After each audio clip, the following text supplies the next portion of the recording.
The globalist elite are gaining more and more control, and today we will discuss how the shadow bankers and the military-industrial complex rule the world. You came here for the truth, so let me unveil that for you. Let's get into this right away, talking about what is shadow banking. This happens to be from the IMF of all places. Many financial institutions that act like banks are not supervised like banks. So we see the expansion of the whole banking and finance industries that have taken place, and in particular, a roller coaster worth up since the financial crisis. So this is an article that you can read for yourself, which fully details that, but I wanted to get into this.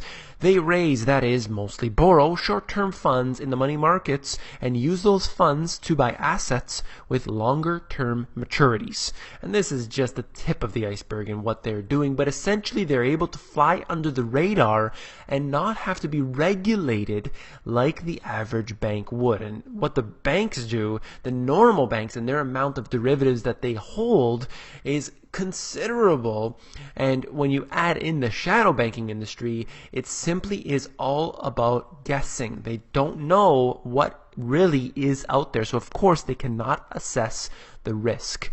Now this is a diagram from my book I've shown before. Derivatives are behind the entire financial system. They sit on top of the fractional banking scheme, weighing it down even further. Look at this right here, of course not the scale. The bottom triangle, if you can't read it there, says real assets. And that is this little tiny portion among the whole thing. Above that is fractional reserve banking. And right there, if it were to stop right there, that would be a tremendously large amount exceeding the real wealth of the world. But of course, it doesn't end there. On top of that, you have derivatives. And where I quote in my book, you had 25 times more derivatives than there was, even including the fractional reserve banking, the GDP of the whole world. And this is obviously something that cannot be sustained. It is, and it does, lie in the shadows. Let's move on to this right here. Another thing that lies in the shadows is the GDP numbers. When you actually take into account the illegal activity that has been going on within countries like, for example, Italy being number one. Let's focus on the chart on the right here. Italy being number one, Spain, Poland, the UK, and so on. For example, Italy actually was able to increase their GDP statistics by 1% by including illegal activities such as drugs and prostitution. This is when you know that the governments have run out of steam. This is unbelievable, but here they are actually being allowed to consider this real. And it's funny because all of the financial institutions simply ignore this fact. As long as that number says, okay, we're in positive territory, then it's fine, they're growing. It's pretty sad to see how fake this all is. I'll get into more of the reason why in a moment. Jean-Claude Juncker calls for a EU army. European Commission President says this military development would persuade Russia the bloc is serious about defending its values. This happens to be out of The Guardian, but the news is everywhere, and they're saying they want an EU army. Right away, I should suggest that the UK said no way, not happening. But what's more interesting is the reason why they said no. First of all, they said, look, security is a national problem. We don't need an EU army. And surely that is a good thing to say. However, they go on to say, look, we have NATO to fight our wars. We don't need an EU army. We already have NATO. And that's what is very, very criminal and very frightening to me, because this is allowing people to say, well, you know, at least NATO is not so bad. We've seen what they've done before. It's not so bad, so on and so forth. So this is not the way it should work. They should not have these armies that are sort of gathered together, whether it's the UN peacekeepers or anything.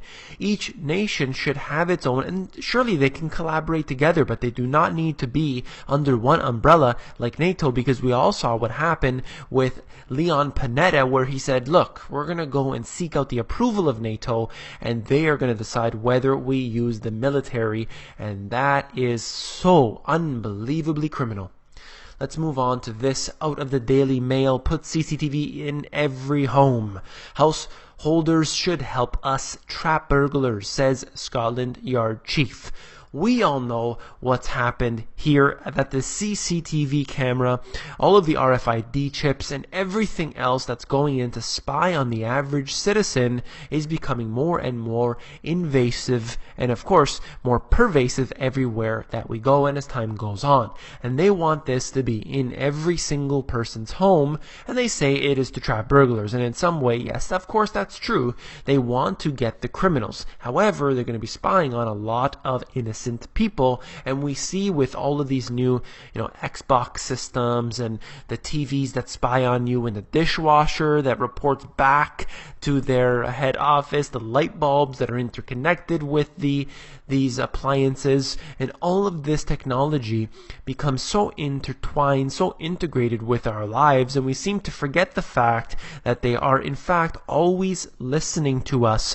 And then that information is collected, for example with the NSA, all collected and all categorized and databased for who knows what they're planning on doing. So let's move on here to another form of this, and that is in Venezuela.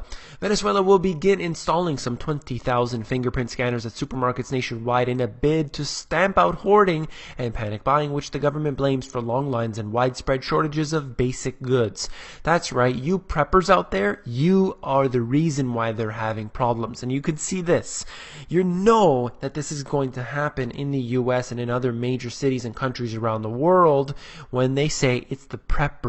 You are at fault. That's what they're doing here. Yes, they're willing to spend all the money to buy 20,000 fingerprint scanners, have them installed at these supermarkets, yet they can't even give these people the basic essentials for life. And this is just criminal the way they are able to do this. I just want to move on to this one line here, where smuggling of price-controlled goods is a major problem. Wherever you put restrictions onto the people, a black market will form. If people want something, they're going to get it either way. So all it does is make the black market a much bigger issue. You can see what happened with prohibition in the US, just as an example of that. Now, this article was out of Fox News, but I want to move on to this one here. U.S. Marshal Service personnel dressed as Mexican Marines pursue cartel bosses.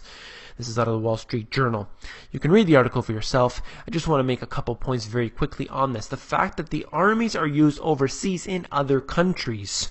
Now, this right here is very bothersome. Now, obviously, they have reason to do so because the drug cartels bring their drugs, obviously, the weapons, all the gang violence makes its way across the border. So, of course, the U.S. has reason to want to help out in this scenario. But it is a little bit disturbing to me when you find out that this is all part of a larger scheme that's taking place.